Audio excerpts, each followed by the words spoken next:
The Wyoming sky hung heavy and purple as dust settled over the barren landscape in the autumn of 1884. Wind howled through the gray rock formations, carrying with it the bitter promise of an early winter. Luke Hallow stood at the edge of his failing homestead, watching another day die beyond the mountains. His weathered hands gripped the fence post he'd mended a dozen times, knowing it would likely fall again before spring. At 32, Luke looked older. The harsh Wyoming frontier had carved deep lines into his face, and grief had dulled the spark in his blue eyes. It had been 2 years since consumption took Mary, his wife of only 3 winters. 2 years of working land that seemed determined to reject every seed, every effort, every prayer. The drought this past summer had been the final blow. His corn withered, his wheat turned to dust, and his few remaining cattle grew gaunt as scarecrows. The sound of approaching hooves pulled him from his brooding. Squinting through the gathering darkness, Luke saw a rider approaching, unusual for this remote stretch where his nearest neighbor lived 8 miles away. As the figure drew closer, he recognized Samuel Hutchins, the lawyer from Cheyenne who'd helped him file the homestead claim years ago. "Mr. Hallow," Hutchins called out, dismounting stiffly. The man's city clothes looked absurdly out of place against the wild backdrop. "I've ridden 2 days to find you." Luke's stomach tightened. In his experience, lawyers bearing personal visits meant either very good news or very bad news, and his life hadn't seen much of the former lately. "If this is about the banknote, I've got another month." No, Hutchins interrupted, brushing trail dust from his coat. "This is about your uncle, Ezra Hallow." Luke frowned. "I don't have an uncle named Ezra. Your father's half-brother, from his first marriage. He lived as a hermit out past Devil's Canyon." Hutchins produced a leather folder from his saddlebag. "He passed 3 weeks ago. Left no other kin but you." The lawyer's words seemed to come from very far away. Luke had vague memories of his father mentioning a brother who'd gone west during the gold rush and never returned. The family had assumed him dead decades ago. "He left you something," Hutchins continued, extending the papers. "A piece of property about 40 miles northwest of here. The deed's all legal and proper." Luke took the documents with numb fingers. In the failing light, he could barely make out the words, but one phrase stood out clearly. "Whispering Souls Cemetery." A cemetery? Luke's voice was flat with disbelief. "He left me a graveyard." Hutchins shifted uncomfortably. "It's unusual, I grant you, but it's 20 acres of deeded land. Your uncle maintained it for the last 15 years, though Lord knows why. Place dates back to the gold rush days." 20 acres of dead folks isn't going to save my farm." "Perhaps not," Hutchins admitted. "But land is land, Mr. Hallow. And your uncle's will mentions that the property has value beyond what eyes can see. Make of that what you will." The lawyer declined Luke's half-hearted offer of hospitality, eager to start back toward civilization before full dark. After he'd gone, Luke stood in his empty cabin, staring at the deed by candlelight. 20 acres of cemetery ground. It was almost laughable, trading his failing farm for a successful graveyard. But what choice did he have? The bank would take the homestead soon enough. At least this bizarre inheritance offered something, even if that something was a collection of moldering graves. The next morning, Luke rode into Salvation, the nearest town. He needed supplies for the journey and, more importantly, information. The general store was busy with ranchers' wives and traveling merchants, but conversation died when Luke entered. He'd grown used to it, the widower's stigma, the failed farmer's shame. "Whispering Souls Cemetery?" Jake Morrison, the store owner, repeated when Luke inquired. "Up past Devil's Canyon? Jesus, Mary, and Joseph. What business you got there?" "Inherited it," Luke said simply, selecting dried beans and hardtack for the journey. Morrison's face went pale beneath his whiskers. "From who? Old Ezra?" At Luke's nod, the shopkeeper crossed himself. "That place is cursed. Hallow has been since the massacre of '68. Massacre? Gold miners and the Arapaho. Dispute over water rights turned bloody. 23 dead, they say. Buried quick and messy. Some folks claim you can still hear them arguing on wind-still nights. An older woman near the flour barrels leaned in.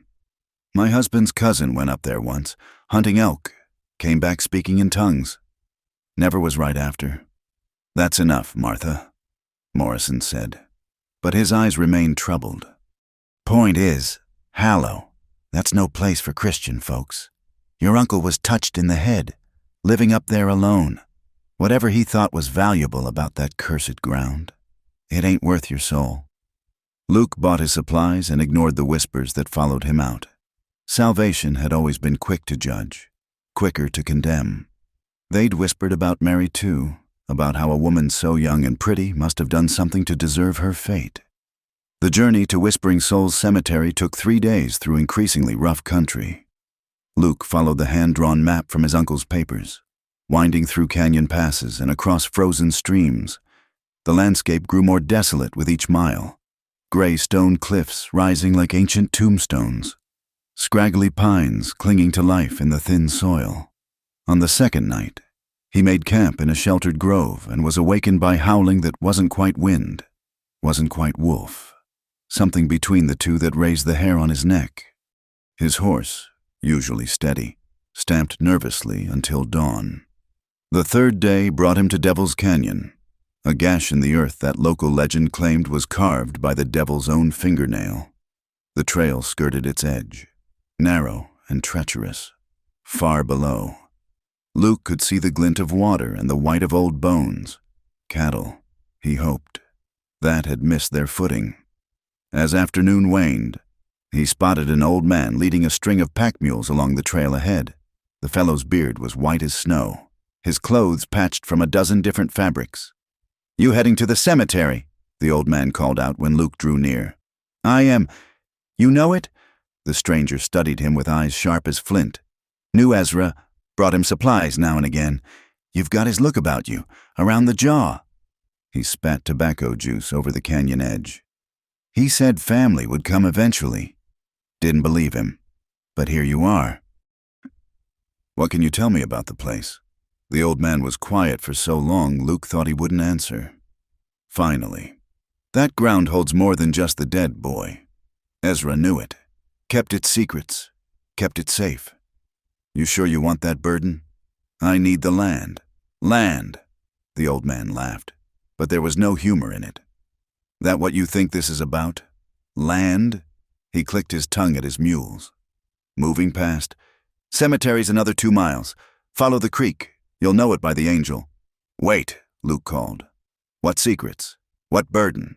But the old man was already disappearing around a bend, his mule's bells jingling like funeral chimes. Luke found the cemetery as the sun touched the western peaks. The angel the old man mentioned was a marble statue at the entrance, wings spread wide, face worn smooth by weather.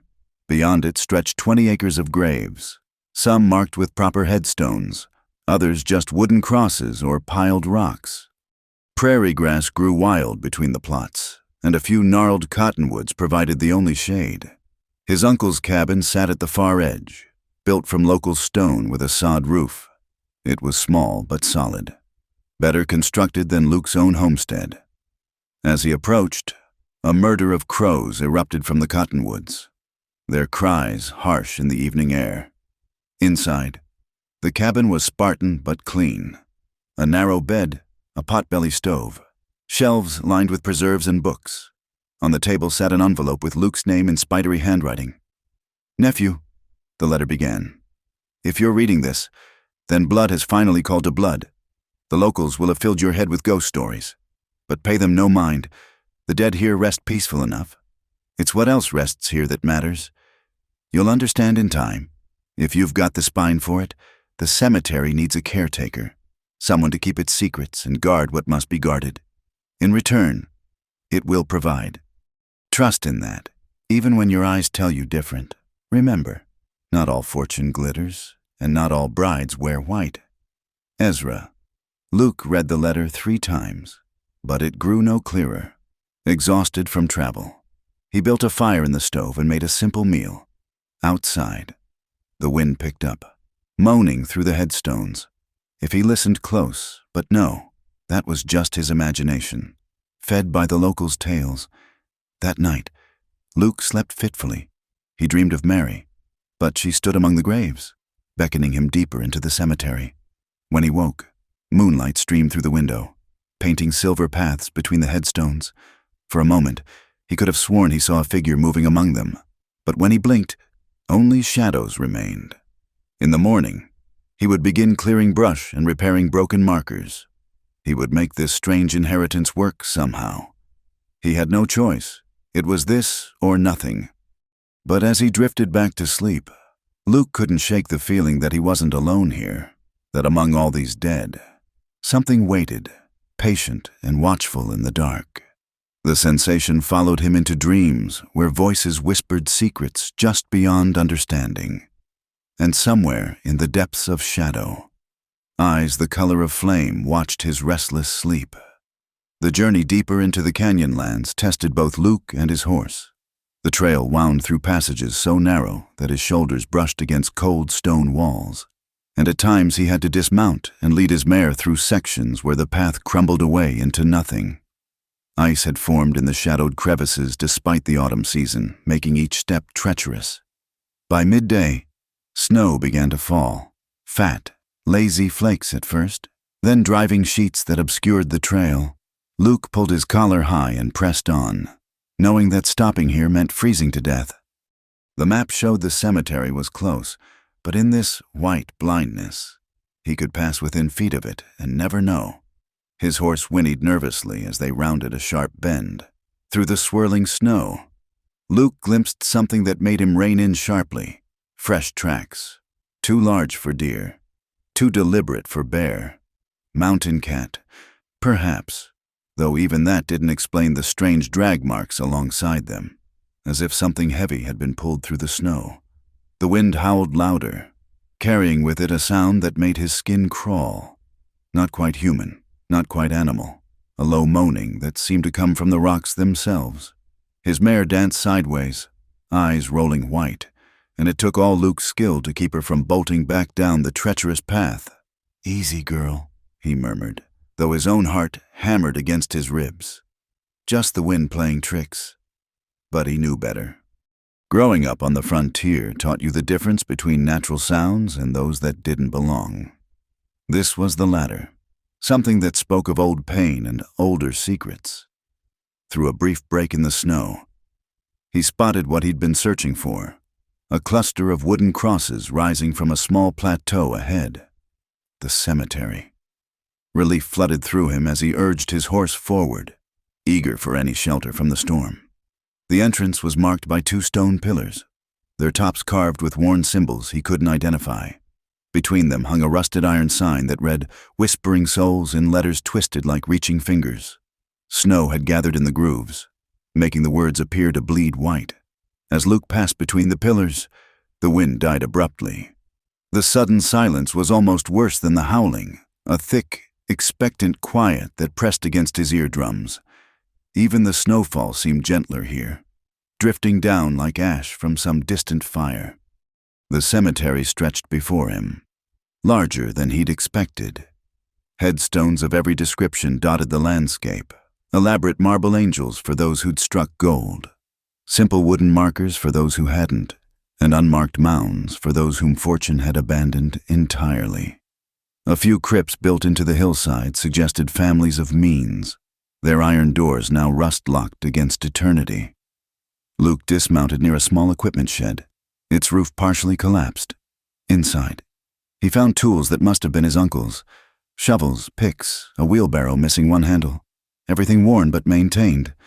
Speaking of constant use, as he unsaddled his horse and rubbed her down with handfuls of dry grass from the shed, Luke noticed how the animal had calmed the moment they'd entered the cemetery grounds.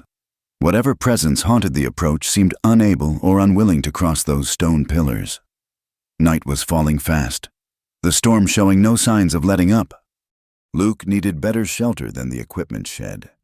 According to the map, his uncle's cabin should be at the far end of the cemetery, but in this weather, he could barely see 20 feet. He lit a lantern found hanging in the shed and started forward, leading his horse between the graves. The names on the stones told stories of their own. Dates clustered around 1868 confirmed Morrison's tale of the massacre. Killed by Indians appeared on several markers, while others simply read, "Died sudden," or "Lord have mercy." One elaborate headstone caught his eye. Captain Josiah Winthrop, who found fortune and lost his soul. May God judge gently. Next to it, a simpler stone. 3 Arapaho warriors. Names unknown. Brave in death as life. Someone had placed the victims side by side, ignoring the racial divide that had killed them. His uncle's doing, perhaps. It spoke of a reconciliation the living had never achieved. The lantern light caught something else. Fresh flowers on several graves. Not possible in this weather. Yet there they were, wild roses, their petals impossibly bright against the snow. Luke touched one carefully, half expecting it to crumble. The petals felt real enough, still soft, still carrying the faintest perfume of summer. A sound made him straighten, footsteps crunching through snow. Coming closer, Luke's hand went to the revolver at his hip. Though what good bullets would do against the supernatural, he didn't know. "No need for iron," a voice called out. "Though it wouldn't help you anyway." From between the headstones emerged the old man from the trail. Though Luke could have sworn he'd been traveling the opposite direction, snow didn't seem to touch him, sliding off his coat and hat like water off oiled leather. "Didn't expect to see you again," Luke said carefully. The old man smiled, showing teeth too white for his apparent age. "Cemeteries got a way of drawing folks back. Your uncle understood that. Question is, will you?" "My uncle's dead. I'm just here for the land." "Are you now?" The old man walked closer, and Luke noticed his footprints were strangely shallow, as if he weighed nothing at all. "Tell me, boy, those flowers look natural to you? This calm in the storm seem right?" Luke kept his hand on his gun. "Nothing about this place seems right. Smart. Ezra took 3 months to figure that out." The old man gestured toward the far end of the cemetery. "Cabin's that way. You'll want to get inside before full dark. Things walk here at night that even I give wide berth." "What things? What is this place really?" But the old man was already fading back into the snow, his form becoming indistinct. "Ask the woman in the shadows." His voice drifted back, "If you're brave enough to hear the answer." Luke waited until he could no longer see any trace of the stranger, then hurried toward where the man had pointed. His horse followed willingly enough, though she snorted nervously whenever they passed certain graves. As if seeing things Luke couldn't, the cabin appeared suddenly out of the storm. A solid structure of local stone with thick walls and small windows, built more like a fort than a home. Smoke rose from the chimney, which should have been impossible. Luke had the only key, according to the lawyer.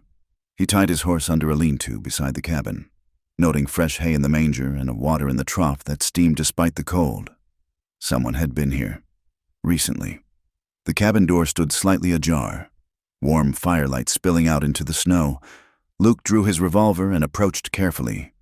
Through the gap, he could see a figure sitting by the hearth, back turned to him. A woman, by the shape, with long dark hair that caught the fire's glow. "Come in," she said without turning. "I've made coffee."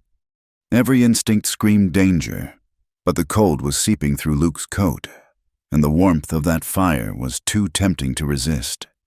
He pushed the door open with his foot, keeping the gun ready. The woman turned then, and Luke's breath caught. She was young, perhaps 25, with skin pale as moonlight and eyes that seemed to hold depths of shadow even in the bright firelight. Beautiful in an otherworldly way that made his chest ache with memory of Mary, though the two women looked nothing alike. "I'm Elara," she said simply. "I've been waiting for you. This is my property, my cabin." "Yes." She poured coffee from a pot on the hearth, the liquid black and fragrant. "Ezra said you'd come, said you'd need help understanding what you've inherited." "You knew my uncle?" A sad smile crossed her features. "He was kind to me, kinder than most would be, knowing what I am." Luke kept the gun raised but didn't point it directly at her. "And what are you?" "Complicated." She set the coffee cup on the table between them. "But harmless to you.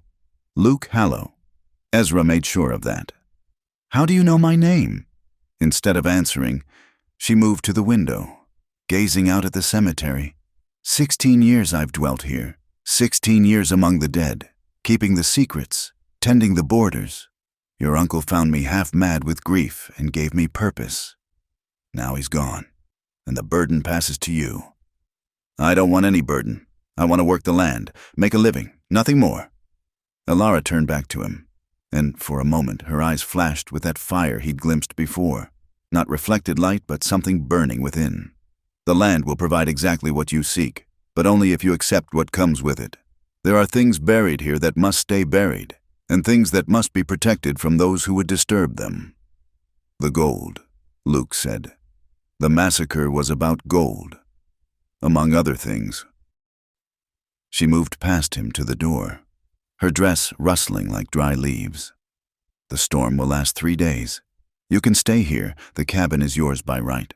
I have my own dwelling. But if you want to understand what Ezra left you, what this place truly is, meet me at the old mine entrance tomorrow night. Come alone, and bring a lantern that burns steady. Wait. But she was already stepping out into the storm.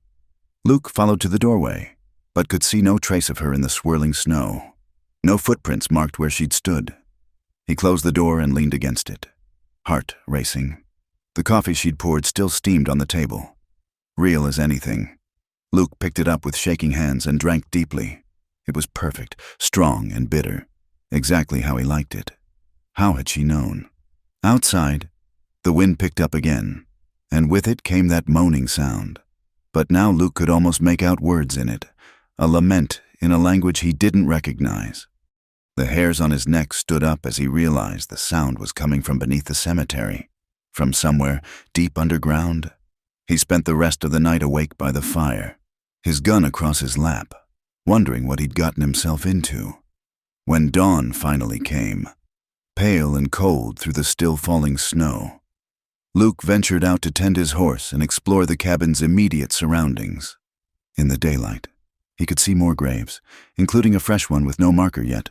The earth was barely settled, suggesting a recent burial. His uncle's? But who had dug it? Who had said the words? As he stood contemplating the unmarked grave, Luke noticed something else, a path leading away from the cabin, marked by stones placed deliberately. It wound up the hillside toward what looked like a mine entrance, partially concealed by brush and fallen rocks. The old mine, where Alara wanted to meet. Luke touched the fresh grave once, a gesture of respect for the uncle he'd never known, then headed back to the cabin. Whatever secrets this place held, whatever his uncle had really left him, he would learn them tomorrow night.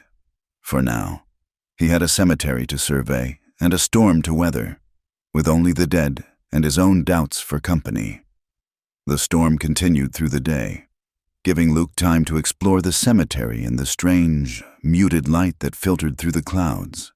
He found organization in what first appeared as chaos. The graves were arranged in rough sections.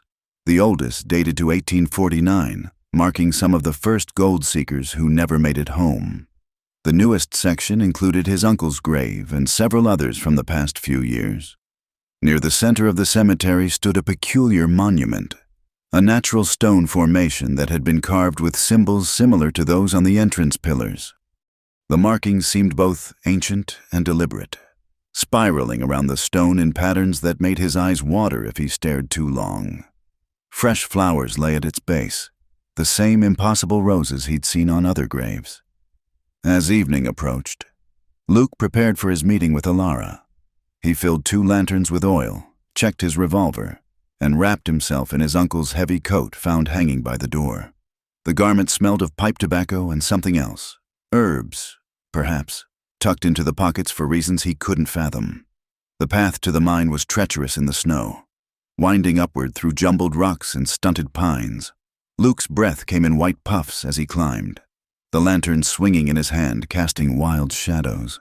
The entrance appeared as a darker shadow against the hillside, partially collapsed but still accessible. Alara waited just inside, her own lantern creating a pool of golden light.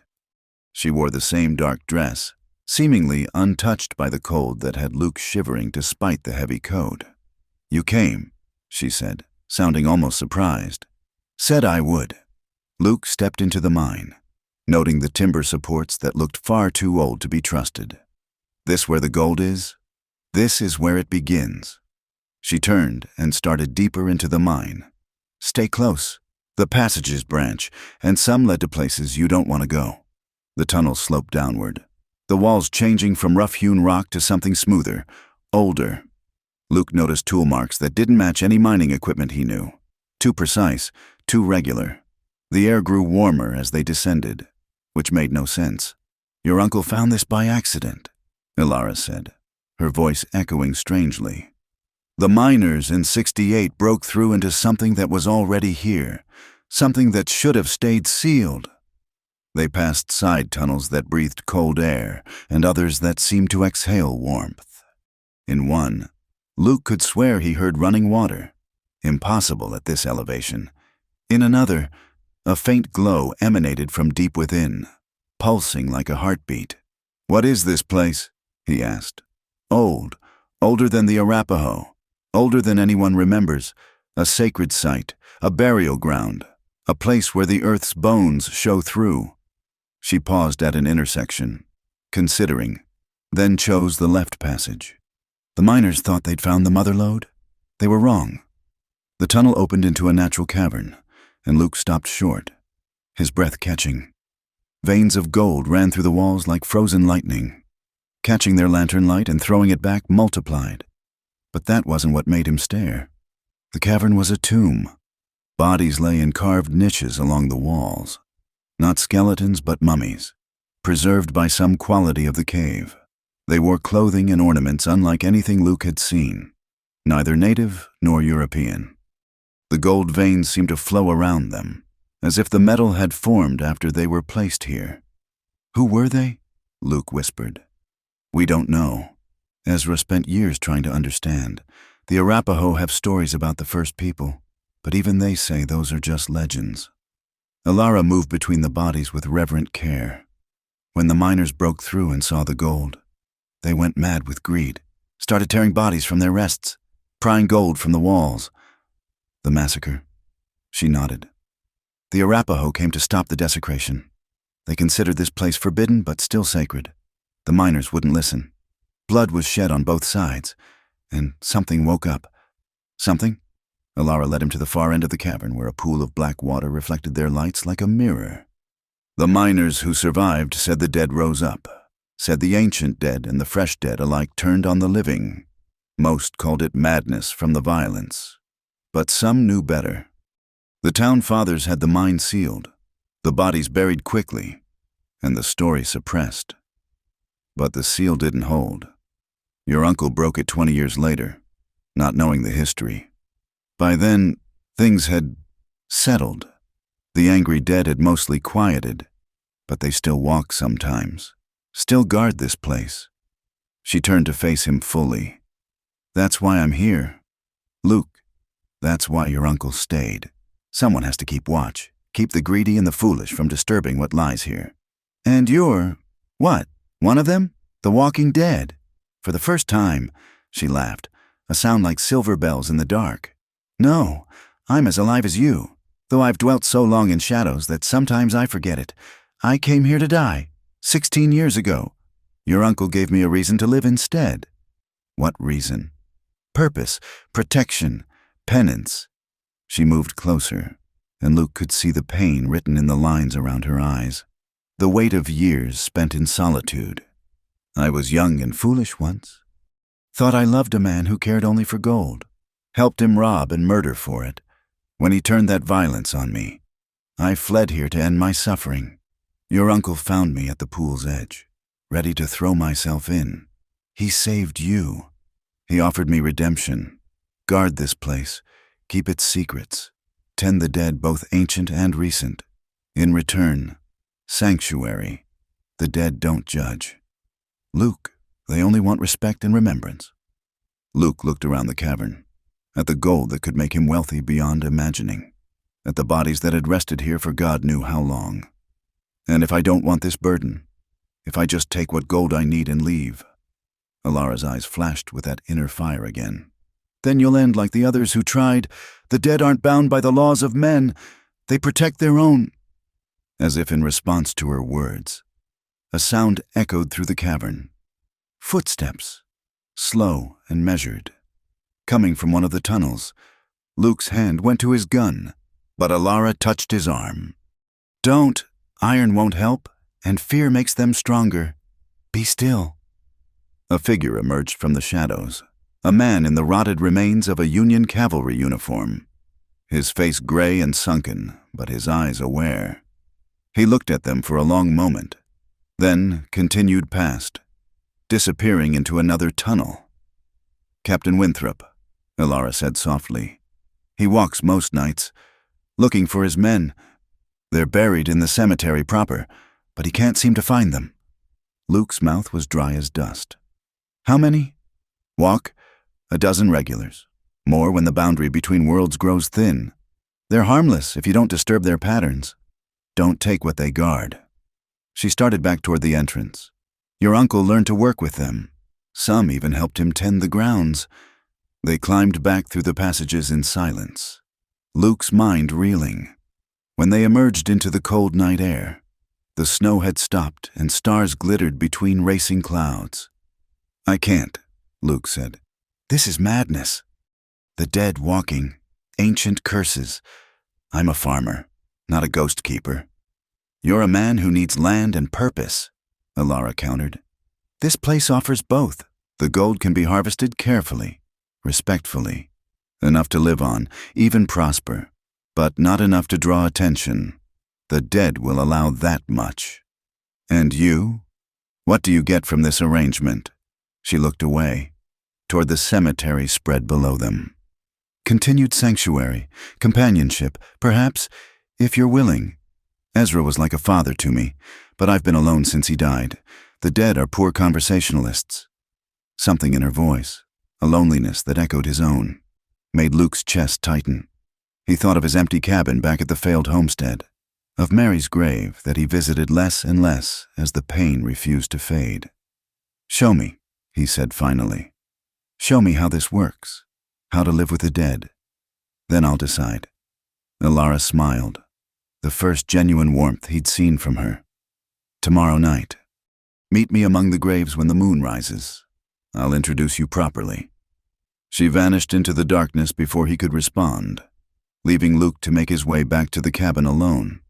As he walked, he noticed things he'd missed before, the way certain graves seemed to generate their own faint light, the paths worn between stones by feet that left no prints, the sense of being watched by eyes that held no malice, only curiosity.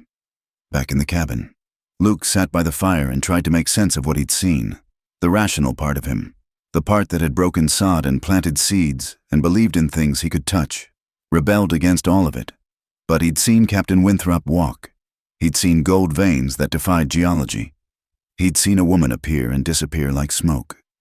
More than that, he'd felt something in that cavern, a presence, ancient and patient, that judged him and found him acceptable, not wanting exactly, but willing to give him a chance. His uncle's journal sat on a shelf, and Luke took it down, reading by firelight. The entries started practical, notes about repairing headstones, maintaining paths. But as the years passed, they became something else. Lists of names and when they walked. Conversations held with men dead for decades. Rituals performed to keep the ancient dead at peace. And throughout, mentions of Alara. E helped with the Johnson burial today. E says the captain is restless. Anniversary of the massacre approaching. E planted roses that bloom in winter. She won't say how. The final entry was dated a month ago. Nephew will come soon. I feel it in these old bones. E will need convincing to trust him, but they'll do well together. This place needs guardians, not a guardian. The dead whisper approval. Luke closed the journal and stared into the fire. Somewhere out in the cemetery, something howled. Not wolf, not wind, but the sound of grief given voice. Instead of fear, he felt an odd sympathy. How many of the dead out there had come seeking fortune and found only tragedy? How many had left families behind? Promises unkept? He thought of Mary, buried back in salvation in the churchyard. Properly consecrated ground, the minister had assured him, as if that mattered to the dead. Would she walk if she could? Would she forgive him for failing to save her? For the garden that died with her? For contemplating this new life among strangers' graves? The fire burned low, and Luke added more wood. Tomorrow night, Alara would show him more. For now, he would try to sleep in this stone cabin while the dead kept watch outside, guardians of gold and grief alike. As his eyes closed, Luke thought he heard singing, a woman's voice, soft and sad, singing a lullaby in a language that predated words. It should have frightened him. Instead, for the first time in 2 years, he slept without dreams. The following days brought a routine that felt both strange and oddly comforting. Luke spent his mornings clearing paths between the graves, repairing markers that had tilted with frost heave, and learning the names of those who rested beneath the Wyoming soil. In the afternoons, he explored the cemetery's boundaries, finding remnants of the old mining camp, rusted tools, collapsed shanties, and always, the evidence of violence hastily covered. Alara appeared each evening as the sun touched the western peaks. She taught him the patterns of the place, which spirits walked and when, what offerings pleased them, how to harvest small amounts of gold from the cave without disturbing the ancient dead.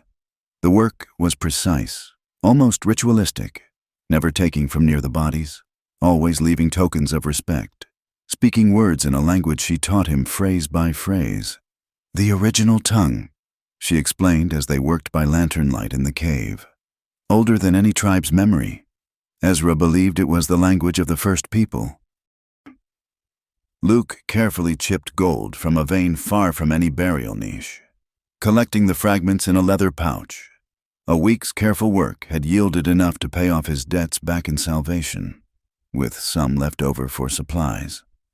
It felt like theft at first, but the dead remained quiet, seemingly approving of his restraint. "Why do you stay?" he asked one evening as they sat by the pool of dark water. "You could take gold and leave, start fresh somewhere no one knows your past." Alara trailed her fingers through the water, creating ripples that caught their lantern light. "I tried once, made it as far as Denver before the dream started, the ancient dead calling me back. This place marks you, Luke. Once it accepts you, leaving feels like tearing off your own skin. That's what I'm afraid of." She looked at him with those flame-touched eyes. "Are you? Or are you afraid of having nowhere else to go?" The truth of her words stung. Luke had told himself he was here for the land, for survival. But each day that passed made it clearer. He was here because the alternative was emptiness, at least among the dead. Loneliness had company. That night, as they walked back through the cemetery, they encountered more spirits than usual.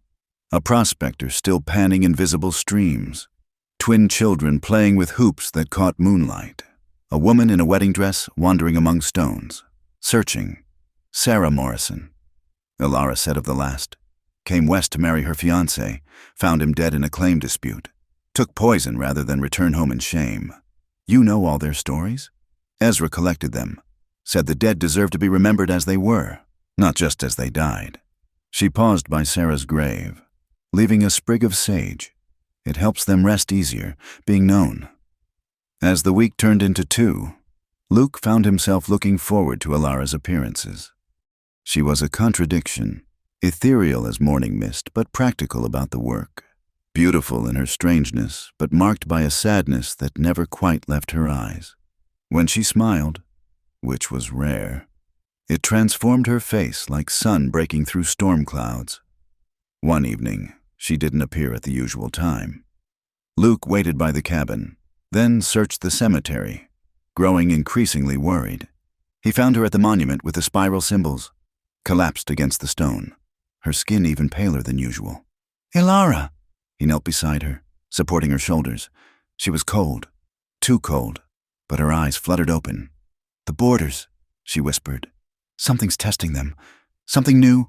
Luke helped her to the cabin, building up the fire until the small space was almost stifling. Color slowly returned to her cheeks as she sipped the coffee he made, her hands shaking around the cup. "Every full moon, I have to walk the boundaries," she explained. "Strengthen the barriers that keep this place separate. Tonight, something pushed back, something that wants in." What kind of something? Hungry, greedy, human, but barely. She met his eyes. "Luke, I think someone knows about the gold, the real gold, not just old miners' tales." The next morning brought confirmation. Fresh horse tracks circled the cemetery, staying just outside the boundary markers. Someone had been scouting, testing, waiting. Luke found where they'd made camp. Cigarette butts, empty whiskey bottles, the remains of a fire. 3 men, maybe 4, by the signs. "Could be claim jumpers," Luke said, showing Alara the evidence. "Or just drifters looking for shelter." "No."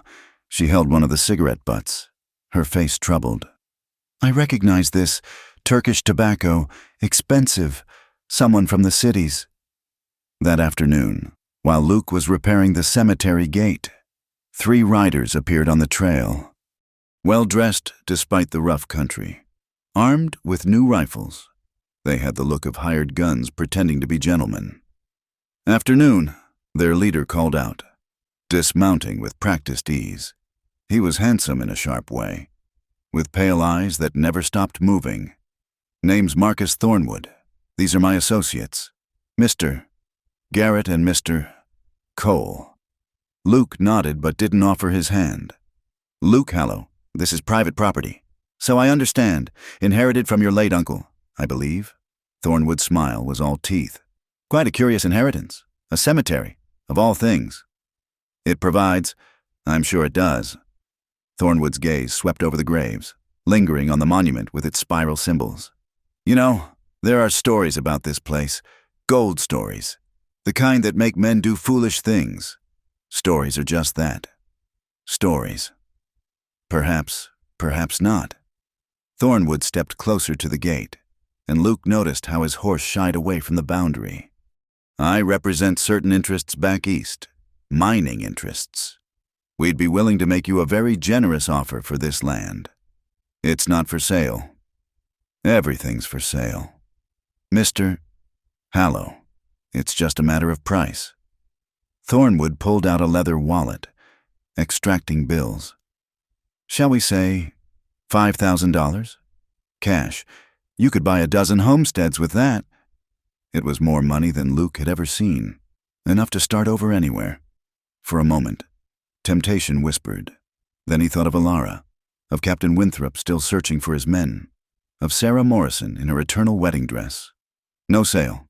Now, I'll ask you to move along." Thornwood's friendly mask slipped, revealing something cold beneath. "That's disappointing. Mr. Hallow, very disappointing. Perhaps you need time to reconsider. We'll be in the area for a few days. Mining survey, you understand." They mounted and rode off, but not far.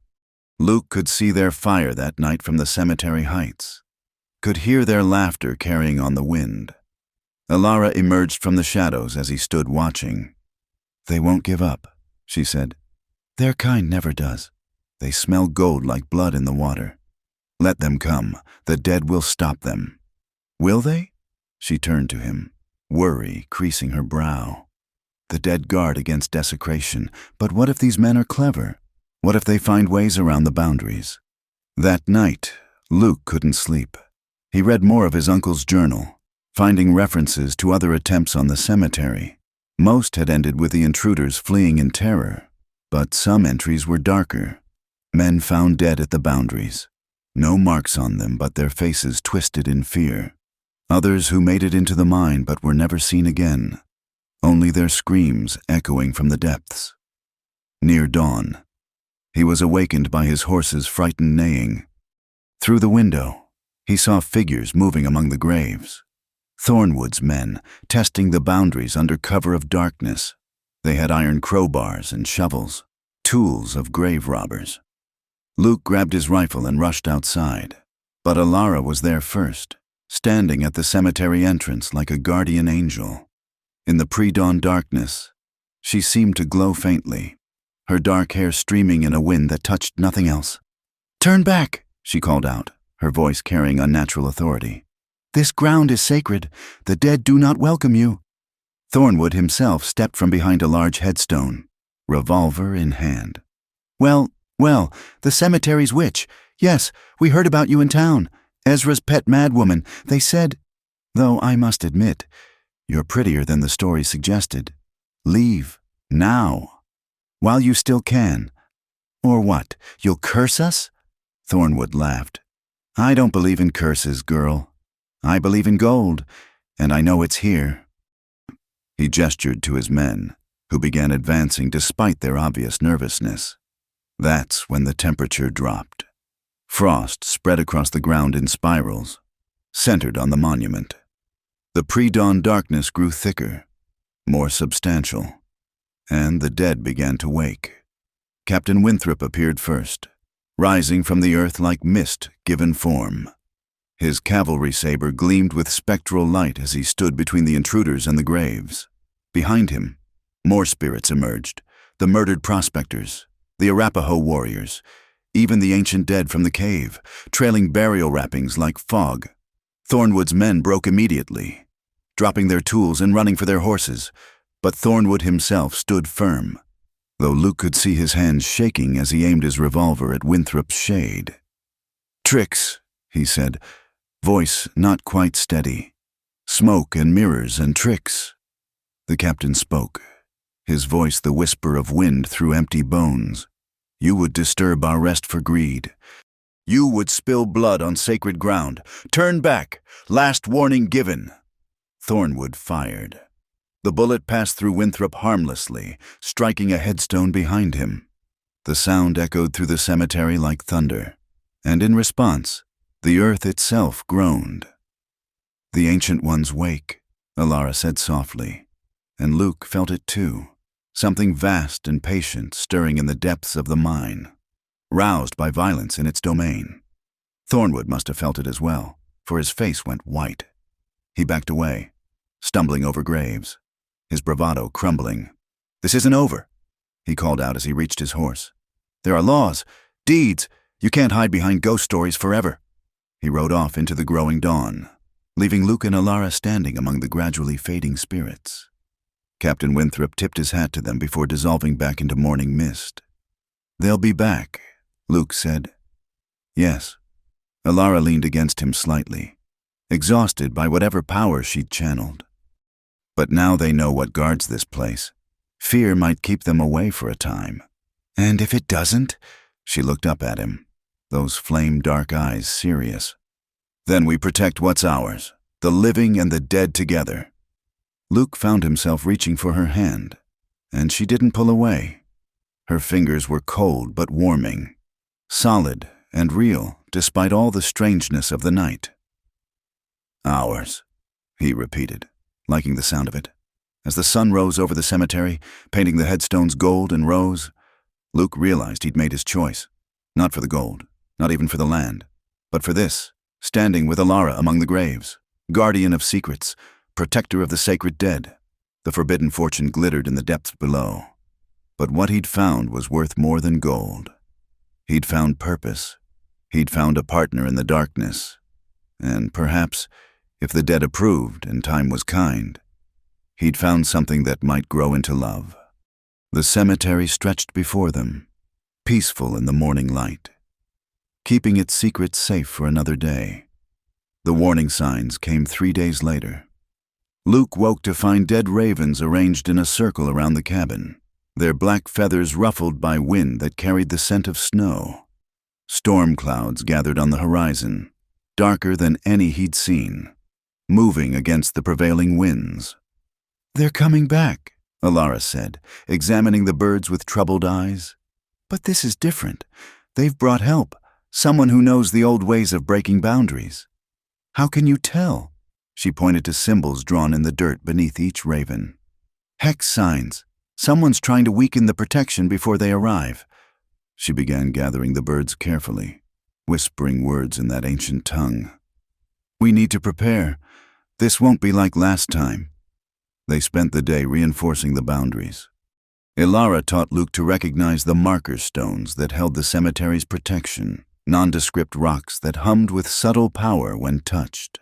They renewed the symbols, mixed ash from sacred herbs with water from the dark pool, and painted protective signs on the major monuments. As they worked, Ilara shared more of her past. The man I followed here, Samuel Cray, he was obsessed with the occult, believed gold was just the beginning, that places of power like this could grant immortality, dominion over death itself. I was young and foolish, thought his passion was love. What happened to him? The ancient dead happened.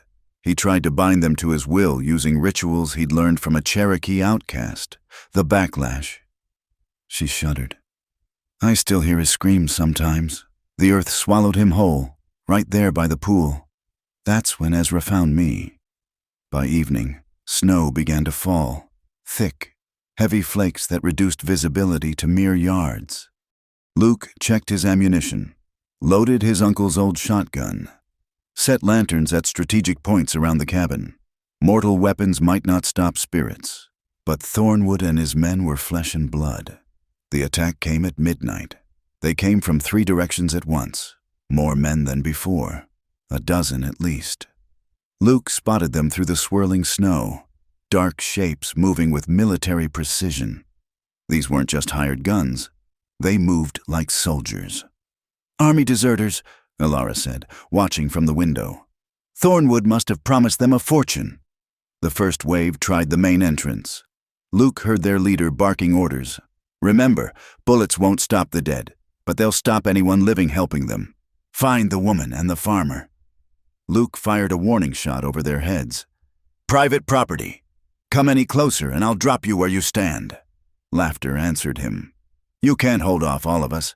Farmer, hand over the witch and tell us where the gold is, and we might let you live. That's when the temperature plummeted. Ice formed on the windows in spiraling patterns. The falling snow began to move in impossible directions, swirling up from the ground, coalescing into shapes. The cemetery's dead were rising, but something was wrong. The spirits flickered like candle flames in wind, their forms less solid than before. Captain Winthrop materialized, but seemed to struggle to maintain cohesion. The hex signs were working, weakening the barrier between worlds. They have a practitioner, Ilara said urgently. Someone who knows enough to be dangerous. Through the snow came a figure Luke recognized from his nightmares of the war, a Confederate officer's uniform, but wrong somehow, decorated with bones and strange talismans.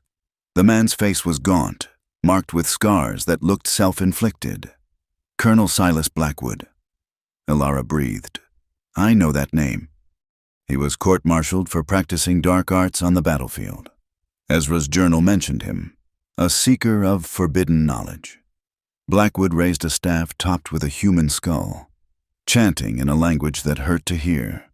The protective boundaries shimmered visibly, like heat mirages in winter air.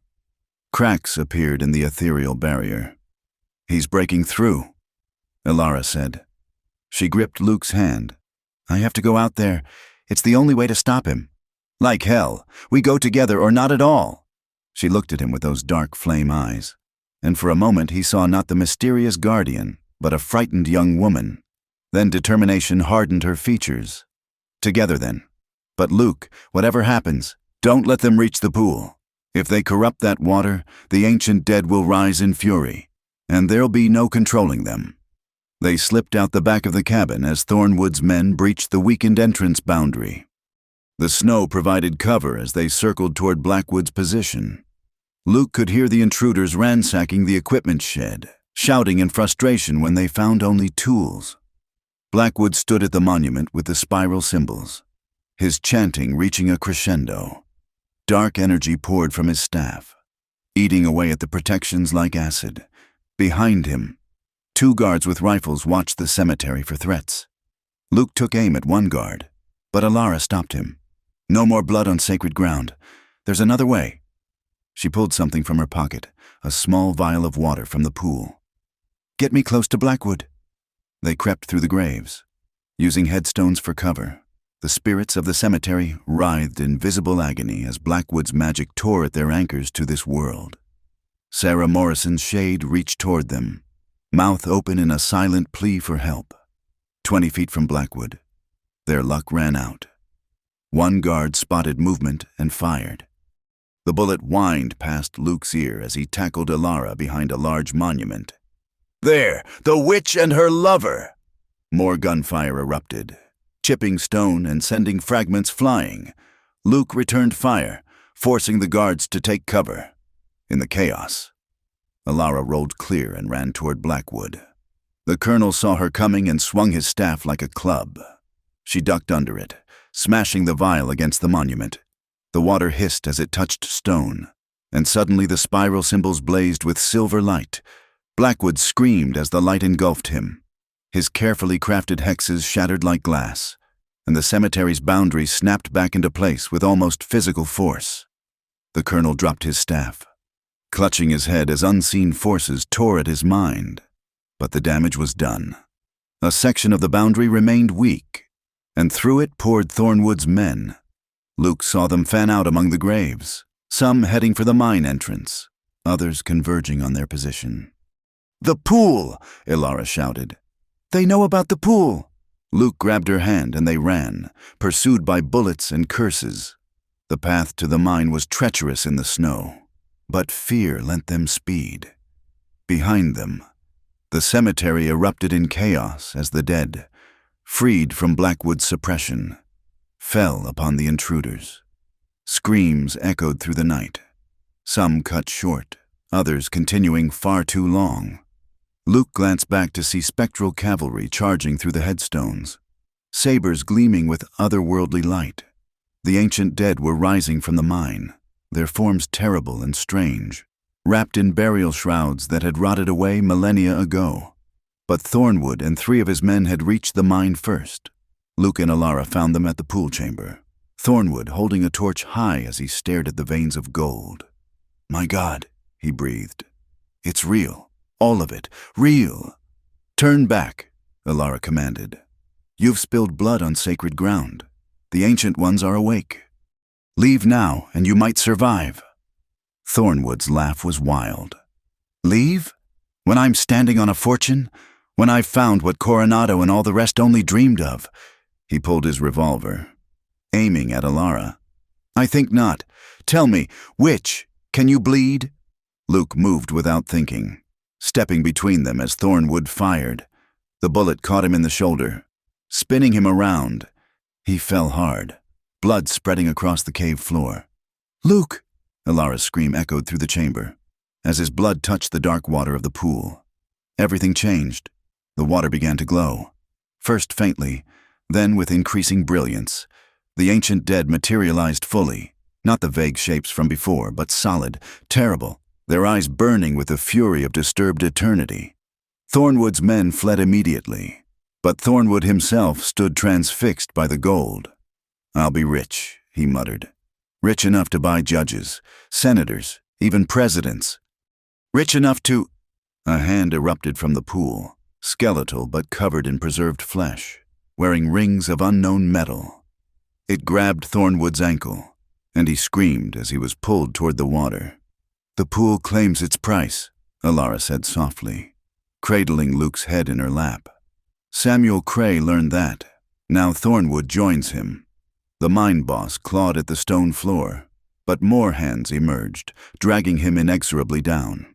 His screams became gurgles as he was pulled beneath the surface. The water churned violently, then went still, dark as ever. The ancient dead regarded Luke and Alara for a long moment. One, taller than the rest, wearing a crown of antlers, spoke in that language older than words.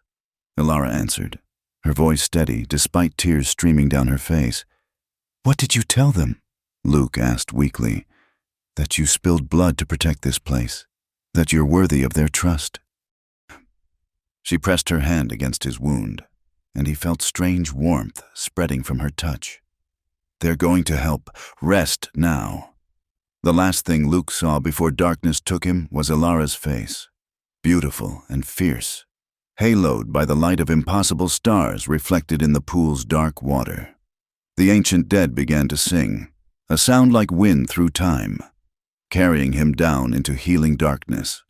When he woke, it would be to a new world, but for now, He drifted in the space between life and death, held safe by a woman who commanded both, in a place where love bloomed among graves and gold glittered with the promise of eternity. The forbidden fortune had claimed its price in blood, but it had also granted something precious, a love strong enough to stand against the darkness, and a purpose worth any pain. The storm raged for 2 days, sealing the cemetery in a cocoon of white fury. Luke drifted in and out of consciousness, aware only of warmth, the scent of healing herbs, and Alara's voice singing softly in that ancient tongue. Sometimes he thought he saw other figures in the cabin, translucent shapes that bent over him with concern, cold fingers touching his forehead with surprising gentleness. When he finally woke fully, weak sunlight was streaming through the window. His shoulder was bound with clean linen, the pain reduced to a dull ache. Alara sat beside the bed, dark circles under her eyes testament to her vigil. "The bullet?" he asked, voice rough. "Removed. The Ancient Ones helped. Their knowledge of the body is unsettling but effective." She helped him sit up, hands gentle but strong. 3 days you've slept. The storm kept anyone else from coming, but it's breaking now." "Thornwood's men?" "Those who survived fled. We found 7 bodies in the cemetery. The dead were not gentle." Her expression was troubled. "Luke, what happened has consequences. Blood was spilled. The pool was awakened. The boundary between worlds worn thin.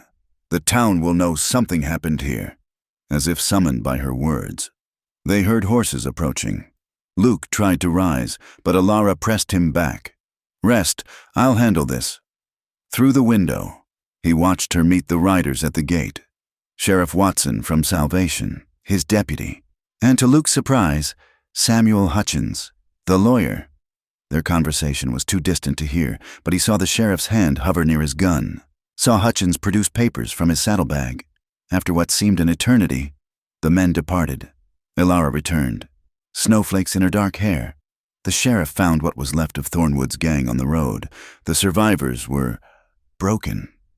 Speaking of demons rising from the earth, the dead walking, horrors beyond description.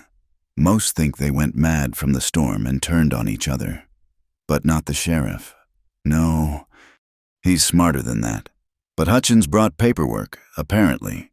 Thornwood was wanted in 3 states for claim jumping and murder. There's a bounty. The sheriff is content to collect it and ask no questions about how a notorious outlaw met his end. And Blackwood, gone. His body, at least. The spirits took him into the mine. He wanted forbidden knowledge. Now he has eternity to contemplate it in the dark. Luke leaned back against the pillows, processing everything. "So, we're safe? For now." Alara sat on the edge of the bed, taking his hand. "But Luke, you need to understand. What happened has bound you to this place more deeply than before. Your blood in the pool, the Ancient One's blessing, the spirits accepting you as protector. You're part of the cemetery now, as I am." "I know." He squeezed her fingers. "I felt it when I was dying, like roots growing into me, anchoring me to the stone and soil. It should frighten me. But it doesn't. No. It feels like coming home." Over the following days, as Luke recovered, they discovered the full extent of the changes. The spirits were more visible to him now, some even speaking in whispers he could almost understand. The cemetery itself seemed to respond to his presence, paths clearing of snow where he needed to walk. The cabin always warm despite dwindling firewood. More disturbing were the dreams. Visions of the first people, their civilization that had thrived here before recorded history. He saw them discovering the gold, recognizing it as sacred, building the chamber to honor their dead. Saw the cataclysm that ended them, not war or disease, but something they had awakened in their delving, something that had taught them the price of going too deep. "The pool," Luke said one evening as they sat by the fire. "It's not water, is it? Not as we understand water." Alara admitted. Ezra believed it was a boundary itself, between life and death, between our world and others. The first people used it in their burial rites, which is why their dead are preserved, why they can still rise when needed. And Thornwood? Cray? Part of it now. Their greed made them offerings. The pool takes what it will and gives back what it chooses. She stared into the flames. I nearly threw myself in once, seeking oblivion. But it wouldn't take me. Said I had work yet to do. It speaks to you. Not in words, in feelings, images, certainties that appear in your mind like your own thoughts but aren't. She looked at him. You'll understand soon. The connection grows stronger with time. What grew stronger too was the bond between them. As Luke healed, they spent long evenings talking, sharing stories of their pasts. He told her about Mary, about the farm that had failed, about the war memories that still haunted him. She spoke of her childhood in St. Louis, her father's gambling debts that had driven her to desperate choices, the naive girl who'd thought adventure and romance awaited in the West. We're both refugees, Luke said one night as they walked among the graves, the moon painting everything in silver, running from failures, finding something neither expected, finding each other, Elara added softly. He stopped walking, turning to face her. In the moonlight, she seemed to glow faintly, beautiful and otherworldly, but also human, vulnerable, real. Elara, She silenced him with a finger to his lips. I know, I feel it too, but are you sure? This isn't just gratitude or loneliness or the strangeness of this place. I've never been more sure of anything. He cupped her face gently. You saved my life, multiple times, but more than that, you gave me purpose, a reason to be something more than a failed farmer waiting to die. You gave me the same, she whispered. Ezra was kind, but he saw me as a broken thing to be protected. You see me as me. Their kiss was gentle, tentative at first, then deeper as years of loneliness melted away. Around them, the cemetery seemed to sigh with approval. Snow began to fall, but softly, like a benediction. When they parted, both were breathing hard. Elara's eyes had that inner flame dancing in them. But now Luke understood it wasn't supernatural. It was life, fierce and defiant, burning despite all the darkness she'd endured. The dead approve, she said with a small laugh, gesturing to the spirits that had gathered. Captain Winthrop tipped his spectral hat. Sarah Morrison smiled for the first time Luke had ever seen. Even the ancient dead, visible as tall shadows at the edge of perception, seemed to radiate satisfaction. Let them watch, Luke said, pulling her close again. We're alive. We're allowed this. But their moment was interrupted by new movement at the gate. A lone rider approached, moving slowly, carefully. As the figure drew closer, Luke recognized him. Jonathan Edwards, Mary's brother from Salvation. Luke Hallow? Jonathan's voice was uncertain, his eyes darting nervously at the cemetery's shadows. I've been searching for you for days. That lawyer in town said you'd inherited this place. Jonathan. Luke moved to the gate, Elara beside him. What brings you out here? The younger man dismounted, pulling a letter from his coat. This came to your old place, from a bank in San Francisco. I thought you should see it. Luke took the letter, breaking the seal. As he read, his expression changed from curiosity to shock. What is it? Elara asked. Mary's uncle in California. He died 6 months ago. Left her his shipping business. Since she's gone, it passes to me as her widower. He looked up from the letter. It's worth a fortune. Enough to go anywhere, do anything. Jonathan shifted uncomfortably. I know things ended badly between us after Mary died. I blamed you, said terrible things, but I was wrong. She loved you, and she'd want you to have this chance at a new life. Luke felt the weight of the offer, freedom from this place, from the strange responsibilities he'd taken on, money enough to live comfortably forever. He looked at Elara, saw her preparing herself for abandonment, and his choice crystallized. Thank you for bringing this, Jonathan, but I have a life here now. He gestured to the cemetery. To Elara. This is where I belong. Jonathan's eyes widened as he truly looked at Elara for the first time. The witch of the cemetery. The stories are true. Some stories are, Luke said firmly. Others are lies told by small minds. Elara is no witch. She's the woman I love, and we protect this place together." The words hung in the cold air. Elara's hand found his, squeezing tight. Jonathan nodded slowly. Mary would understand. She always said you needed a purpose bigger than farming. He remounted his horse. "What should I tell the lawyers?" "Tell them to sell the business. Use the money for something good. Build a school, a hospital, something Mary would have liked." Luke smiled. "And Jonathan, thank you for bringing the letter, for understanding. Be happy. Luke, both of you. Lord knows this world has little enough of that." As Jonathan rode away, Luke and Elara stood together at the gate. The cemetery stretched behind them, its strange residents settling back into their routines. The forbidden fortune still glittered in the depths below, but Luke knew now it wasn't the true treasure here. "No regrets?" Elara asked. "None." He drew her close as snow continued to fall. "I came here with nothing but debt and despair. I found gold, yes, but more. I found you. I found purpose. I found home." "Home," she repeated, leaning into him. I'd forgotten what that could mean.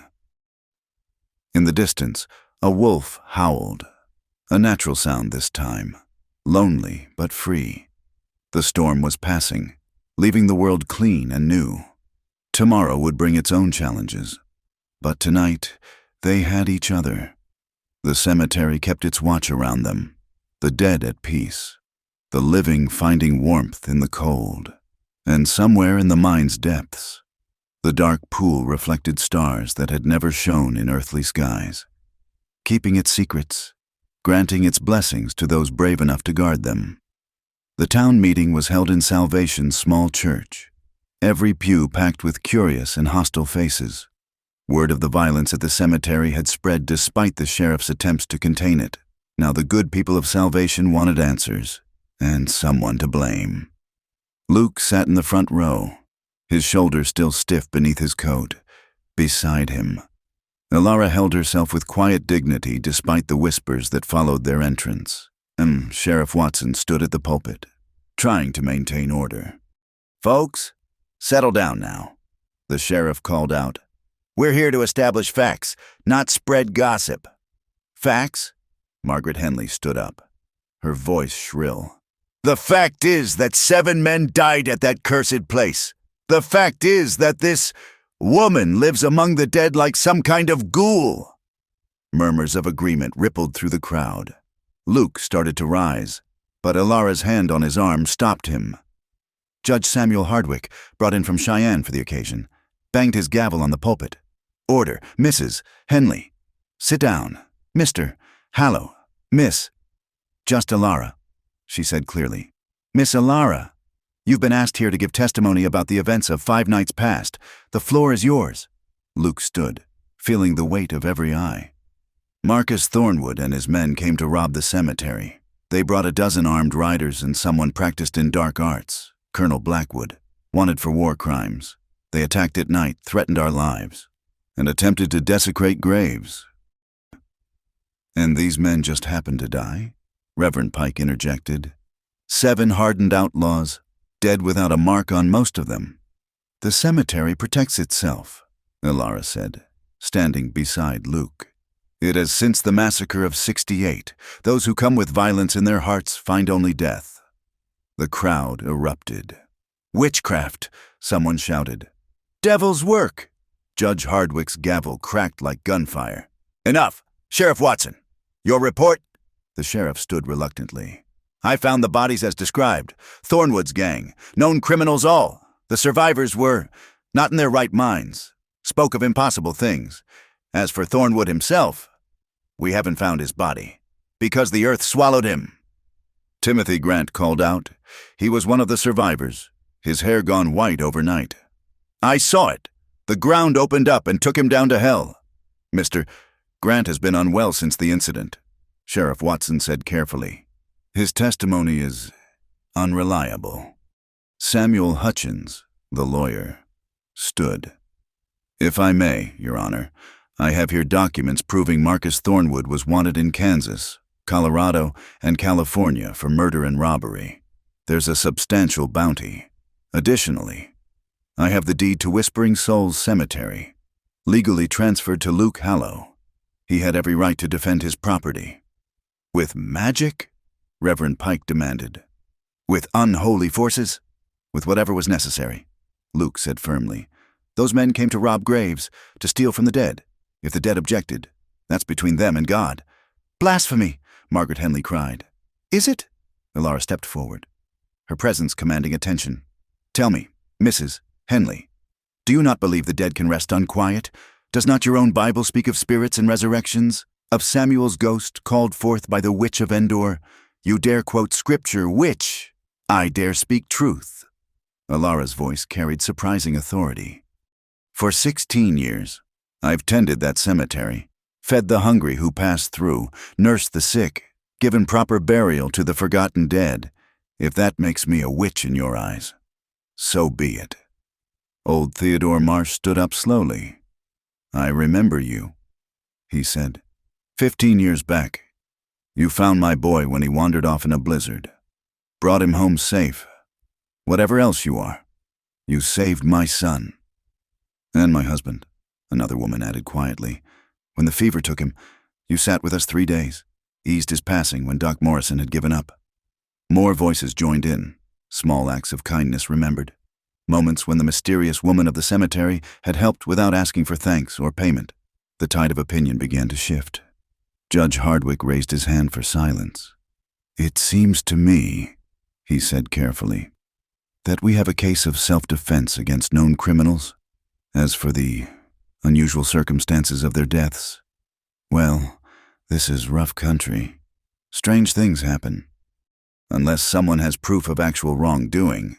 Reverend Pike stood rigid. Your Honor, surely you cannot dismiss— I can, and I do. The judge interrupted. Mr. Hallow, Miss Elara, you're free to go. I suggest the good people of Salvation remember that those who live in glass houses shouldn't throw stones. This matter is closed. But as Luke and Elara left the church, it was clear the matter was far from closed in the hearts of many. Groups of townspeople huddled together, whispering. Some nodded respectfully as they passed, but others made signs against evil or turned away entirely. It won't be easy, Luke said as they mounted their horses. Living between two worlds. It never has been, Elara replied. But at least now I'm not alone in it. They rode back to the cemetery in contemplative silence. As they passed through the gate, Luke felt the familiar sense of homecoming, the subtle welcome from the watching dead. But something was different. The spirits seemed agitated, clustering near the monument with its spiral symbols. Captain Winthrop materialized as they dismounted. His usually calm demeanor was troubled. The barrier weakens, he said, his voice like wind through dry leaves. The violence has left cracks. Things slip through, as if to emphasize his words. A sound echoed from the mine, not the familiar moaning of wind through tunnels, but something rhythmic, deliberate, like drumming, but with a cadence that hurt to follow. The ancient ones are restless, Elara said, her face pale. The spilling of blood, the awakening of the pool, it's disrupted the balance Ezra maintained for so long. That night, they took turns keeping watch. Luke saw things at the edges of his vision, shapes that weren't quite human, shadows that moved independently of any light source. The boundary between the cemetery and whatever lay beyond grew thin as paper. On Elara's watch, she woke Luke urgently. Someone's coming. Not from the town, from below. They hurried to the mine entrance where a figure was emerging. At first, Luke thought it was another spirit, but as it stepped into the moonlight, he gasped. It was a woman, young, wearing clothes from another era entirely. Her skin had the translucent quality of someone who hadn't seen sunlight in years. Please, she said in accented English. I seek the Guardian. The compact must be renewed. I'm the Guardian, Luke said, though the title felt strange on his tongue. The woman studied him with ancient eyes and a young face. You are new. Where is the line of Ezra? Dead, Elara answered, but he passed the responsibility to Luke. The cemetery accepts him. Does it, or does it merely tolerate? The woman moved closer, and Luke could see she wore jewelry of the same strange metal as the first people in the cave. I am Ayana, last speaker for those who sleep below. The barrier fails. Soon, things will emerge that your world is not prepared to face. Then tell us how to fix it, Luke demanded. The compact requires renewal each generation. Blood freely given, a bonding between guardian and guarded. Ezra knew this but died before. Ayana trailed off, looking at Luke's bandaged shoulder. You have already given blood, but incompletely. The ritual was interrupted. What ritual? What are you talking about? Alara understood first. The pool. When Luke's blood touched it during the fight, it began something that wasn't finished. Yes, Ayana nodded. To truly inherit this guardianship, to have the power to maintain the barriers, you must complete what was begun. Both of you, for I see you are bound together already. Both? Luke looked between Alara and the strange woman. The guardian has always had a partner. Ezra's was different. He bound himself to the memory of his lost love, using her grave as anchor. But you have a living partner, which is stronger. Ayana pulled out a small vial filled with water from the pool. Drink this, speak the words I teach you, and the compact renews. The barrier will hold for another generation.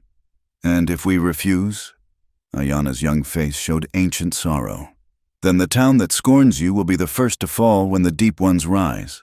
The massacre of 68 will seem like a child's game compared to what emerges. Luke took the vial, its contents seeming to swirl with their own light. What are the deep ones? What exactly are we guarding against? The first people delved too deep. Ayana said, they found gold. Yes, but also passages to places that should not be reached. They wakened things that had slept since the world's foundation. In their wisdom, they sealed these passages, but seals require maintenance. This is the burden of guardianship. Alara took Luke's hand. We've come this far together. Whatever this means, whatever it costs, we face it as one. Luke nodded, uncorking the vial. The liquid inside smelled of deep earth and starlight. He took a sip, then passed it to Alara. As the water touched their lips, the world shifted. Suddenly they could see it all, the true cemetery. Not just headstones and earth, but a complex web of energy. Barriers layered upon barriers, holding back something vast and hungry. The dead were not haunting but guarding, each spirit a sentinel against the dark. Ayana spoke words in the ancient tongue, and Luke and Alara repeated them, feeling the sounds resonate in their bones. With each phrase, the barriers grew brighter, stronger. The drumming from below faded, replaced by a sense of settling, like a great beast returning to sleep. It is done, Ayana said, already fading back toward the mine. Guard well. The compact holds for a generation, but vigilance is eternal. Wait, Alara called. Are there others like you, other guardians? Ayana paused at the mine entrance. Scattered across the earth, wherever the first people found the deep places. We are few now, but we endure. Perhaps, in time, you will meet others. She smiled sadly. Or perhaps your children will. With that, she vanished into the darkness, leaving Luke and Alara standing in the moonlight, forever changed.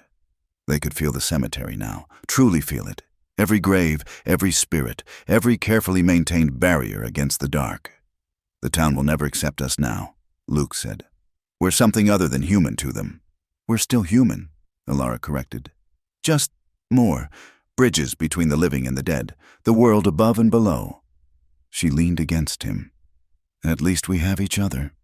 As dawn broke over the cemetery, painting the headstones in shades of rose and gold, Luke understood the full weight of his inheritance. Not just land, not just gold, but a sacred duty that would define the rest of his days. The forbidden fortune gleamed below, but it was nothing compared to what they now guarded. The thin line between the world of men and the hungry darkness that waited, eternally patient, for someone to fail in their watch. But Luke Hallow would not fail, not with Alara beside him, not with the dead as allies. not with the compact sealed in blood and ancient words. The cemetery stood quiet in the morning light, keeping its secrets, protecting the world from truths too terrible to face, and at its heart, two guardians began their true work, bound by love and duty to a task that would outlive them both. Spring came slowly to Wyoming, melting snow revealing the earth's promise of renewal. Luke stood at the cemetery entrance, watching the first green shoots push through the soil between the graves. 6 months had passed since the compact was sealed. 6 months of learning to live as guardians of the threshold. The cabin had grown. Together, he and Alara had added rooms, creating a true home at the edge of the cemetery. The main room now served as both living space and informal clinic. Word had spread quietly that the woman of the cemetery had healing knowledge, and desperate souls sometimes made the journey seeking help. "Another rider coming?" Alara called from the garden she'd planted. Despite the strange soil of the cemetery, things grew here with unusual vigor, herbs and flowers that bloomed out of season, vegetables that seemed to carry their own subtle light. Luke shaded his eyes, recognizing the rider as Thomas Morrison, the shopkeeper's son from Salvation. The young man had become their reluctant liaison with the town, one of the few who'd accepted their changed status. "Morning, Luke." Thomas dismounted, pulling supplies from his saddlebags. "Got your order here, plus something else. Letter came for you, from back east." Luke took the envelope, noting the official seal. Inside was notification that the sale of Mary's uncle's business had been completed. The proceeds had indeed gone to establishing a hospital in San Francisco. Named in Mary's memory, it felt like closing a circle, letting the past rest properly. "How's the town?" Alara asked, joining them. Thomas shrugged. "Split, as always. Reverend Pike still preaches against the devil's work up here, but Doc Morrison says the medicine you sent down saved 3 children from the fever. Hard to call someone evil who keeps sending help. We do what we can," Luke said. "The dead rest easier when the living are cared for." Thomas glanced nervously at the cemetery. "Speaking of the dead, any trouble since winter?" "Quiet," Alara assured him. "The captain still walks his rounds. Sarah still searches, but peacefully. The barrier holds strong." After Thomas departed, Luke and Alara made their daily rounds.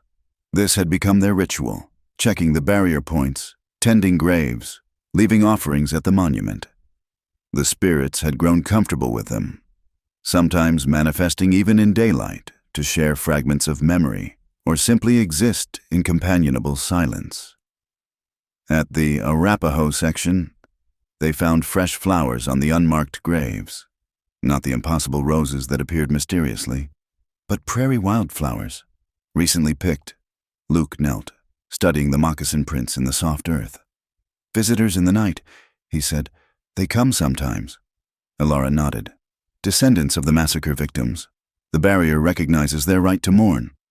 As they approached the mine entrance for their weekly check, they heard unfamiliar voices echoing from within.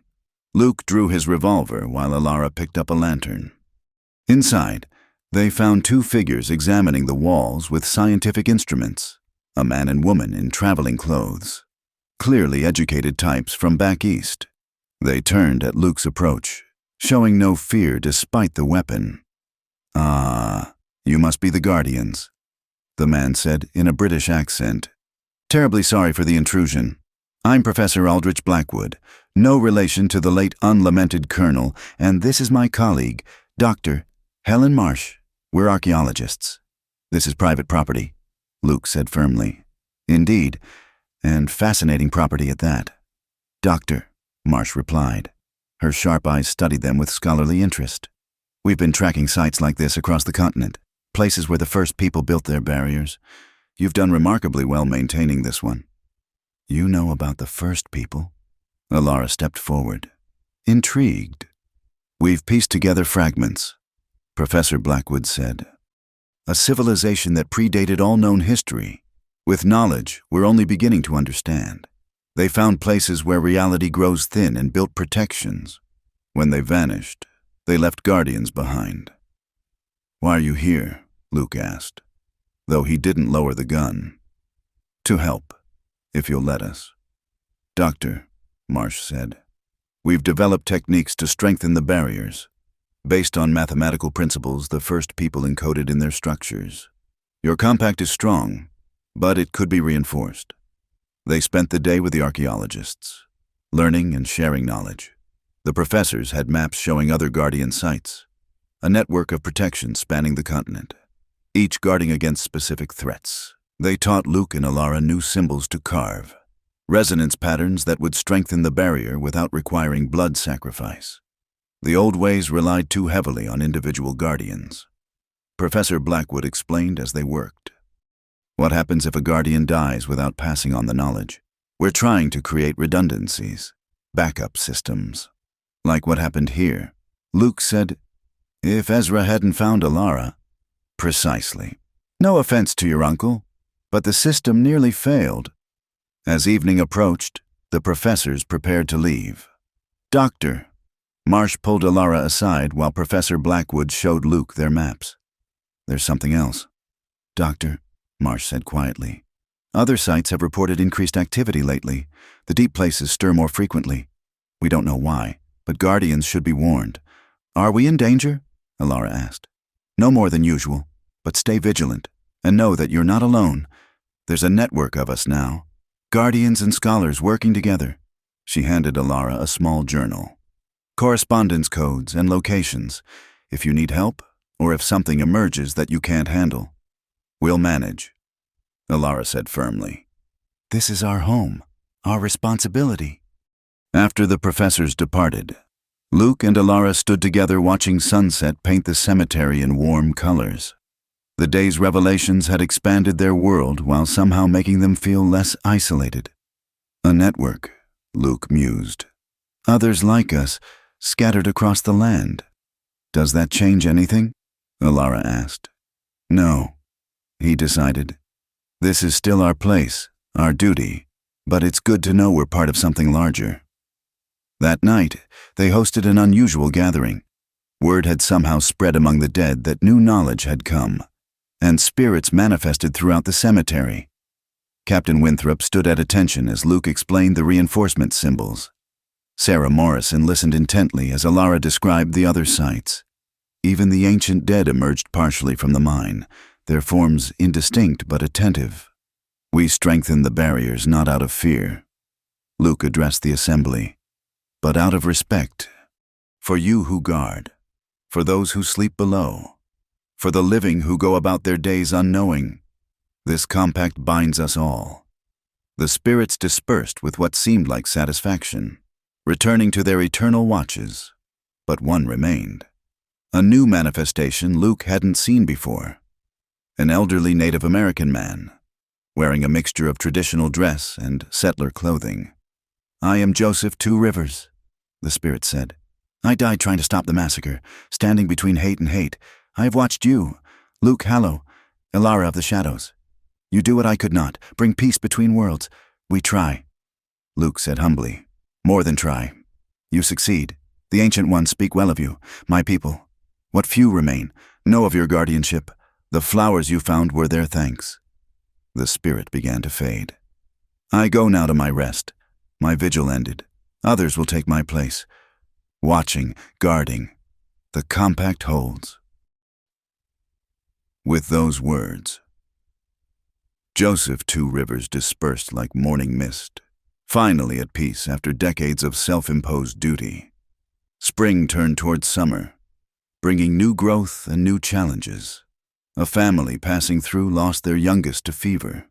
Luke and Alara nursed him back to health in their cabin. Prospectors tried to sneak into the mine at night. The barriers turned them back with visions that sent them fleeing. The town of Salvation slowly, grudgingly, began to accept that the cemetery's guardians were there to stay. One evening, as they sat outside the cabin watching fireflies dance among the headstones, Alara took Luke's hand. I've been thinking, she said, about what Ayanna said, about children carrying on the guardianship. Luke's heart skipped. And I think, she smiled, a secret, knowing smile. I think the cemetery approves. New life to balance all this death. A future guardian, Perhaps, or maybe just a child who grows up knowing that the world holds more mysteries than most dare dream. Luke pulled her close, feeling joy and terror in equal measure. A child, here among the graves and ghosts. It seemed impossible, yet also perfectly right. The professor mentioned a minister in Cheyenne, Luke said. One who understands places like this, who wouldn't balk at marrying guardians. Is that a proposal, Luke Hallow? It is. Elara of the Shadows, will you marry me, here where the dead can witness and the ancient ones can bless? Yes, she said simply. Yes to all of it, to marriage, to children, to a lifetime of guarding this strange and sacred ground. They kissed as the moon rose, and around them, the cemetery seemed to pulse with quiet joy. The dead approved. The barriers hummed with strength, and deep below, things that should not be disturbed continued their eternal sleep. Luke had come here broken, seeking only survival. He'd found so much more: purpose, love, a family of both living and dead. The forbidden fortune still gleamed in the depths, but the true treasure walked beside him, shared his bed, guarded the boundaries between worlds at his side. As they headed inside, Luke paused at the threshold, looking back at the cemetery bathed in moonlight. Headstones stood like sentinels, each marking a story, a life, a small piece of the human tapestry. Among them moved the gentle dead, keeping their watches, maintaining the balance. No regrets? Elara asked, echoing her question from months before. Only one, Luke said. That Ezra couldn't see this, couldn't know that his legacy lives on, stronger than ever. He knows, Elara said softly. They all know. That's what makes this place sacred, the knowledge that nothing is truly lost, that love and duty transcend death itself. Together, they entered their home, guardians of the threshold, keepers of the compact, living bridges between the world of day and the mysteries of night. Outside, the cemetery kept its eternal vigil, and all was well. In the depths of the mine, the dark pool reflected stars from skies both real and imagined, holding its secrets, granting its blessings. The forbidden fortune rested undisturbed, less important than the bonds forged above it, bonds of love, duty, and the sacred trust between the living and the dead. And somewhere in the growing life within Elara, the future stirred, a new chapter in the endless story of those who stand guard at the borders of reality, ensuring that some doors remain forever closed while others open onto hope. The compact held. The guardian stood ready. And in the Whispering Souls cemetery, where love bloomed among graves and gold glittered with terrible promise, the balance between worlds continued, protected by those brave enough to dwell in both shadow and light. Thank you so much for listening to this tale from the Wild West. I'm curious to know where in the world you're enjoying this story. Please share in the comments below so we can connect across the miles. If you found yourself drawn into Luke and Elara's mysterious journey, please subscribe to From Wild West channel and share your thoughts about their adventure among the Whispering Souls. What did you think of their choice to guard the cemetery? Would you have stayed? Let me know in the comments.